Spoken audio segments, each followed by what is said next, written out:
I did want to talk to the Air Transport Association. I noted in the memo that I've read from you, you had a number of concerns about the impact of some government policies on northern airports specifically.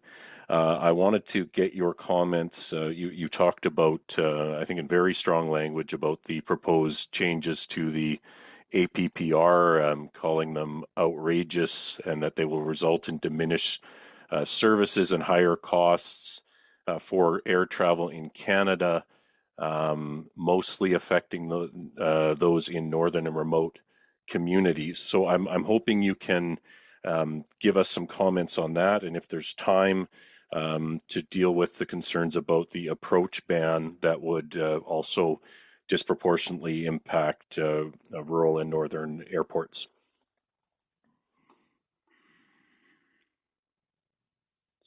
Thank you. Briefly, yes. Basically, government policies in general are really, as I mentioned, hindering the competitiveness, and most affected by these are the northern and regional people because of the service that we try to provide in those regions. APPR, yes.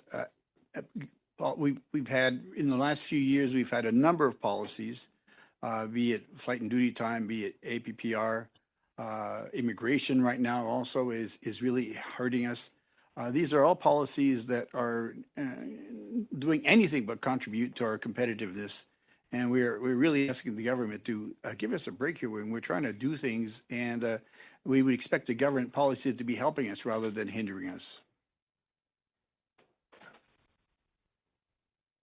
So specifically on the APPR, what do you think what would the impact be, I guess, on those northern communities? Do you believe that because of the onerous nature of the proposal, that airlines would either couldn't risk serving those communities any longer because of the punitive nature of the proposed changes to the APPR? What exactly are we talking about there that would be so detrimental to those northern communities? Well, the cost of APPR is escalate. It would escalate significantly if the proposed rules that are being discussed now would come into effect, and that cost and the cost recovery that they're proposing, which would just basically drive those markets to be just not profitable at all. And actually, when the compensation is so high, it becomes a decision rather to just cancel the flight way out rather than have to be late or not being able to render the services on time. I mean, there's a domino effect. What they're proposing is that, if a flight is delayed somewhere, they're only allowing the second or third leg of that, or the second leg of that, to be tolerated. Anything beyond that will be punishable, but they don't understand how our airlines function. A plane will land, will go to many different airports in one day, the same plane, and if it's delayed at airport one, it'll be delayed right through.